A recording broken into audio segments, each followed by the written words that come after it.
Hi guys, myself Seema Shaljanand. Thanks to come to my channel Sai Basics Plus Advanced. In this video I will discuss about stem cells and stem cell niches. उससे पहले बच्चों video start करने से पहले मैं आपको एक बात बता देना चाहती हूँ कि Sai advance for life science जो चैनल था CSIR नेट के लिए डेडिकेटेड, वो इसी चैनल के साथ मर्ज कर दिया गया है। इसी वजह से इस चैनल का नाम साई बेसिक्स प्लस एडवांस रखा गया है। यहाँ हम बिल्कुल बेसिक से स्टार्ट करते हुए एडवांस लेवल तक की स्टडी करेंगे।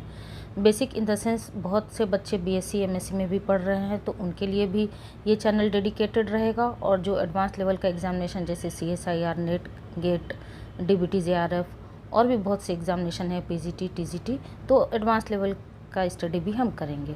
तो आप बिल्कुल प्लेलिस्ट के थ्रू मूव करिएगा, आपको कोई प्रॉब्लम नहीं होगी। प्लेलिस्ट में आपको मेंशन रहेगा कि कौन सा प्लेलिस्ट BSc MSc के लिए डेडिकेटेड है और कौन सा प्लेलिस्ट आपको CSIR नेट के लिए डेडिकेटेड है।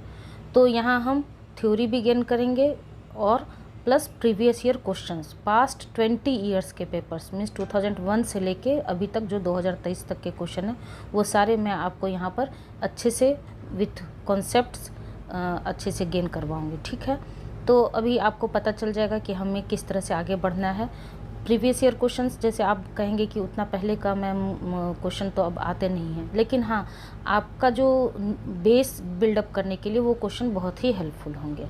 ठीक है, तो बिल्कुल बेस से हम स्टार्ट करेंगे, क्योंकि बहुत से मेन जो मोटो है इस कोचिंग, इस यूट्यूब प्लेटफॉर्म का, कि बहुत से बच्चे कोचिंग ज्वाइन नहीं कर पाते हैं, बहुत से बच्चे ऑनलाइन सब्सक्रिप्शन नहीं ले पाते हैं, इकोनॉमिक कंडीशन उनका उतना अच्छा नहीं होता है। तो मेरी कोशिश है कि यहाँ पर ये बिल्कुल फ्री प्लेटफॉर्म है, यहाँ पर आप आइए, कॉन्सेप्ट गेन करिए और कोई भी कॉम्पिटिटिव एग्जामिनेशन के लिए अच्छे से प्रिपेयर करिए और क्वालिफाई करिए। ठीक है, तो ये फर्स्ट वीडियो है, डिटेल वीडियो CSIR नेट के लिए डेडिकेटेड। और इससे पहले मैंने थोड़ा सा शॉर्ट्स स्टेम सेल्स और स्टेम सेल निश के बारे में दिया था, ताकि आपको थोड़ा सा इंट्रोडक्शन पता चल सके। लेकिन मैं बच्चों आपको यही रिकमेंड करूँगी कि पहले अच्छे से डिटेल वीडियो सुना करिए, समझिए, कॉन्सेप्ट गेन करिए, प्रीवियस ईयर क्वेश्चन मेरे साथ सॉल्व करिए और उसके बाद रिवीजन पर्पज़ के लिए आप शॉर्ट्स का यूज़ करिए। ठीक है, तो आइए बिना टाइम बर्बाद किए हुए हम स्टार्ट करते हैं। क्या stem cells and stem cell niches. Stem cells क्या होता है, कहाँ पर कौन सा कीवर्ड पे आपको ध्यान देना है, वो मैं आपको बताते चलूँगी। ठीक है, तो आपका स्टेम सेल्स क्या होता है। स्टेम सेल्स एक अनडिफ्रेंशिएटेड सेल्स होता है with the unique ability to develop into various specialised cell types in the body. एक अनडिफ्रेंशिएटेड सेल्स होता है जिसके पास की यूनिक एबिलिटी होती है ताकि वो डेवलप कर सके एक स्पेशलाइज्ड सेल टाइप्स हमारे बॉडी के। ठीक है, they play a crucial role in development, tissue repair and regeneration. इसका जो मेन क्रूशियल रोल कहाँ पाया जाता है, डेवलपमेंट में, टिश्यू रिपेयर में, कोई डैमेज हो गया है तो, या फिर रीजनरेशन में। जैसे आपने छिपकली लिजार्ड का एग्जांपल देखा होगा, जैसे वो पूंछ कभी कभी डिटैच हो जाता है, आपका पैर उसके ऊपर पड़ जाता है तो वो पूंछ अपना वहाँ से हटा लेती है, लेकिन वहाँ से उस एंड पॉइंट से वो टेल जो है फिर से रीजनरेट हो जाता है, तो वहाँ पर भी स्टेम सेल्स अपना फंक्शन परफॉर्म करता है। ठीक है, उसके बाद there are 2 main types of stem cells. वैसे तो हम इसका अच्छे से पूरा डिटेल देखेंगे टाइप्स ऑफ स्टेम सेल्स, लेकिन ये छोटा सा इंट्रोडक्शन है, इस वजह से कौन कौन से मेन टाइप देखे जाते हैं। एक तो है एम्ब्रियोनिक स्टेम सेल्स और adult stem cells. Embryonic stem cells derived from embryos having potential to form any cell type in the body। ये जो एम्ब्रियो से डिराइव्ड एम्ब्रियोनिक स्टेम सेल्स है, इसके पास पोटेंशियल होता है कि ये कोई किसी भी टाइप के सेल को, बॉडी के किसी भी टाइप के सेल को बना सकता है। जबकि एडल्ट स्टेम सेल में क्या होता है, इसके पास रेस्ट्रिक्टेड होता है। ठीक है, found in various tissues, have a more limited ability to differentiate. इसके पास लिमिटेड एबिलिटी होती है, ऐसा नहीं है कि ये पूरे बॉडी की किसी भी सेल का फॉर्मेशन कर दे, ऐसा नहीं हो सकता है। ठीक है, तो एम्ब्रियोनिक स्टेम सेल्स जो है वो एम्ब्रियो से डिराइव किया जाता है और उसके पास पोटेंशियल होता है कि ये कोई भी सेल बना सकता है, और एडल्ट स्टेम सेल के पास ये पोटेंशियल रेस्ट्रिक्टेड होता है। तो ये छोटा सा इंट्रोडक्शन किसके बारे में हो गया, स्टेम सेल्स। कीवर्ड यहाँ पर क्या है, अनडिफ्रेंशिएटेड सेल्स। अभी हम डायग्राम के थ्रू भी आपको बताएंगे। और मेन रोल कहाँ परफॉर्म ये करता है, डेवलपमेंट में, टिश्यू रिपेयर और रीजनरेशन में। अब आइए stem cell niches. Stem cell niche क्या होता है। As a layman, stem cell niche means stem cell का ऐसा घर जहाँ वो किस तरह से रह सकता है, कैसे रहता है, वो उसका स्टेम सेल निश कहलाता है। तो देखते हैं क्या होता है stem cell niche. Stem cells niche refer to the micro environment और specific location in a tissue और organ where stem cell reside. ऐसा माइक्रो इन्वायरमेंट और ऐसा स्पेसिफिक लोकेशन जहाँ स्टेम सेल के टिश्यू और ऑर्गन जहाँ रिसाइड करते हैं, ठीक है, रहते हैं। This niche plays a critical role in regulating stem cell behaviour. ये निश जो है वो स्टेम सेल के बिहेवियर को रेगुलेट करने में क्रिटिकल रोल प्ले करते हैं, ठीक है। Including their self renewal and differentiation. Stem cells की दो मेन प्रॉपर्टीज़ होते हैं, अभी हम आगे डिस्कस करेंगे इन डिटेल। एक सेल्फ रिन्यूअल की प्रॉपर्टी और डिफ्रेंशिएशन की प्रॉपर्टी। तो ये जो निश है वो क्रिटिकल रोल प्ले करते हैं इस बिहेवियर को मेंटेन करने में, यूजुअली बाय पैराक्राइन फैक्टर्स। अब ये पैराक्राइन फैक्टर्स क्या होता है? तो पैराक्राइन फैक्टर्स हम पैराक्राइन सिग्नलिंग देखेंगे यूनिट 4 में, जहाँ सेल सिग्नलिंग देखेंगे। अभी मैं थोड़ा सा आपको समझा देती हूँ कि जनरली 4 तरह का सिग्नलिंग होता है, ऑटोक्राइन, इंडोक्राइन, पैराक्राइन और जक्स्टाक्राइन। तो ऑटोक्राइन में क्या होता है? ये खुद अपने ही सेल को टारगेट सेल सिग्नलिंग परफॉर्म करता है। पैराक्राइन में ये पड़ोस वाले सेल तक सिग्नल पहुँचाता है और जक्स्टाक्राइन में फिजिकल कांटेक्ट की ज़रूरत होती है और इंडोक्राइन में ब्लड स्ट्रीम के थ्रू। तो ये जो पैराक्राइन फैक्टर्स है, तो पैरा से आप याद रख सकते हैं पड़ोस वाले सेल पे अपना इफेक्ट डालना, ठीक है। These paracrine factors retain the cells in an uncommitted state. ये जो पैराक्राइन फैक्टर्स है वो क्या करता है? सेल को अनकमिटेड स्टेट में मेंटेन करके रखता है। अनकमिटेड स्टेट में मीन्स अनडिफ्रेंशिएशन के फॉर्म में, मीन्स ऐसा सेल जो जिसके लिए कोई कमिटमेंट अभी तक नहीं देखा गया कि हाँ उसको यही फेट, उसका यही फेट है, उसको यही बनना है। तो ये पैराक्राइन फैक्टर क्या करता है? उस स्टेम सेल्स को अनकमिटेड स्टेट में रखता है। Paracrine factors produced by niche cells once the cells leave the niche. ऐसा सेल जो इस निश को छोड़ के, इस घर को छोड़ के बाहर निकलता है, उस पर ये पैराक्राइन फैक्टर्स अपना इफेक्ट नहीं डाल पाता है। क्यों नहीं डाल पाता है? क्योंकि पैराक्राइन फैक्टर अभी हमने आपको बताया जो पड़ोस वाले सेल पर ही अपना इफेक्ट डाल पाता है। तो ऑब्वियस कि जो सेल उस निश को छोड़ के बाहर निकलेगा तो वहाँ तक पैराक्राइन फैक्टर्स अपना इफेक्ट नहीं डाल पाएगा, वहाँ तक नहीं पहुँच पाएगा। और वो सेल जो बाहर निकल जाएगा वो क्या हो जाएगा? अपना डिफ्रेंशिएशन जो फंक्शन है उसको गेन कर लेगा। अभी डायग्राम से आप देखेंगे तो और अच्छे से समझ में आ गया। ये छोटा सा इंट्रोडक्शन था किसका? स्टेम सेल्स का और स्टेम सेल निशेस का। आइए देखते हैं, डायग्राम के हेल्प से मैं आपको समझाती हूँ। थोड़ा बहुत मैंने इमोजी का यूज़ किया है ताकि आपको और अच्छे से समझ में आए। तो यहाँ देखिए ये क्या है? ये है आपका स्टेम सेल निश, ठीक है। ये छोटा छोटा क्या है? आपका स्टेम सेल्स है। और यहाँ जो दो सेल है, दो सेल्स के बीच में ये क्या पीएफ क्या है? पैराक्राइन फैक्टर काम करता है। और एक सेल दूसरे सेल के साथ अटैच्ड कैसे रहते हैं? तो सेल एडेशन मॉलिक्यूल के थ्रू, कैम, CAM आपने नाम सुना होगा, सेल एडेशन मॉलिक्यूल के थ्रू। तो ये स्टेम सेल्स की ये प्रॉपर्टी है कि इस निश में जो स्टेम सेल्स होते हैं, अगर एक सेल को आप कंसिडर करिए, तो सपोज करिए ये एक सेल मैंने आपको शो किया है, ठीक है, ये एक सेल। तो जब ये सेल डिवाइड करता है तो ये 2 डॉटर सेल बनाते हैं, ठीक है। इसमें से जो एक डॉटर सेल है उसको कहते हैं अनडिफ्रेंशिएटेड सेल। एक डॉटर सेल को क्या कहते हैं? Undifferentiated cell. और दूसरे को क्या कहते हैं? Differentiated cell. तो ये अनडिफ्रेंशिएटेड सेल्स हैं और ये डिफ्रेंशिएटेड सेल्स हैं। बहुत ही ध्यान से सुनिएगा बच्चों। तो ये जो अनडिफ्रेंशिएटेड सेल्स हैं वो अपने ही जैसा सेल्फ रिन्यू एक और सेल बना लेता है। क्यों बनाता है? ताकि ये जो स्टेम सेल्स का जो पुल है वो मेंटेन रह सके, इसमें उसकी कमी ना आ जाए। और ये जो दूसरा डिफ्रेंशिएटेड सेल्स है उसे हम प्रोजेनाइटर स्टेम सेल्स के नाम से भी जानते हैं। वो क्या करता है? जब इस निश से बाहर निकलता है तो ये अपना फंक्शन गेन कर लेता है, गेन इट्स फंक्शन सॉरी। और उसके बाद फिर ये प्रोजेनाइटर सेल क्या करता है? Progenitor cells enter into differentiated state. Progenitor cells enter into differentiated state and form differentiated cells. और जिस सेल के लिए ये सेल बना हुआ है, जिस काम के लिए ये सेल बना हुआ है, इसका जो फेट है वो ये अपना फेट को एक्सेप्ट कर लेता है कि हाँ हमको यही बनना है। These cells having restricted potential. और इस सेल्स के पास, ये जो डिफ्रेंशिएटेड सेल हैं जिन्हें हम प्रोजेनाइटर सेल्स के नाम से जानते हैं, इनके पास रेस्ट्रिक्टेड पोटेंशियल होता है। ऑब्वियस है कि ये डिफ्रेंशिएट करके कुछ फंक्शन परफॉर्म करेंगे, गेन इट्स फंक्शन। तो जब फंक्शन परफॉर्म करेंगे तो इन्हें पता है कि हमें यही बनना है, ये डिटर्मिन्ड हैं अपने फेट के लिए, तो वो बन जाते हैं। लेकिन ये जो अनडिफ्रेंशिएटेड सेल्स हैं वो देखिए, अगेन ये सेल जब डिवाइड करेगा तो फिर ये 2 सेल बनाता है, एक ये एक फिर से अपने ही जैसा सेल्फ रिन्यू करके अनडिफ्रेंशिएटेड सेल बना लेता है और दूसरा डिफ्रेंशिएटेड सेल बनाता है।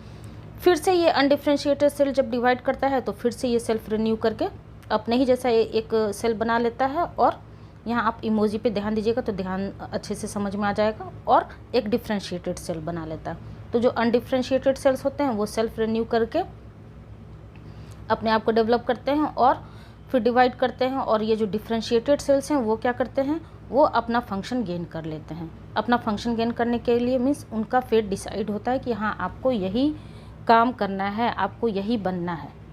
ठीक है, तो मैं उम्मीद करती हूँ कि यहाँ तक आपको क्लियर होगा। अनडिफ्रेंशिएटेड सेल्स और डिफ्रेंशिएटेड सेल्स, अनडिफ्रेंशिएटेड सेल्स को क्या करते हैं, सेल्फ रिन्यूअल हो जाता है, और डिफ्रेंशिएटेड सेल्स को क्या हम कहेंगे, प्रोजेनाइटर स्टेम सेल्स।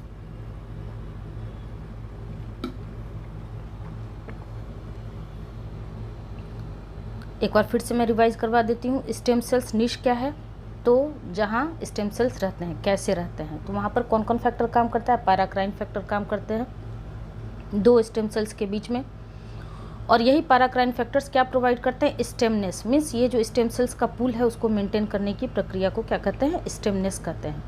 और 2 स्टेम सेल्स के बीच में क्या काम करता है, क्या काम करता है, सेल एडेशन मॉलिक्यूल। जब इसमें से एक सेल को कंसीडर करते हैं, अगर ये जब ये डिवाइड करते हैं तो ये 2 डॉटर सेल बनाते हैं, एक अनडिफ्रेंशिएटेड सेल और एक डिफ्रेंशिएटेड सेल। जो अनडिफ्रेंशिएटेड सेल है वो सेल्फ रिन्यू करके अपने ही जैसा एक सेल बना लेता है, और दूसरा जो डिफ्रेंशिएटेड सेल होते हैं उसको क्या कहते हैं, प्रोजेनाइटर स्टेम सेल्स, जो क्या करते हैं, गेन इट्स फंक्शन।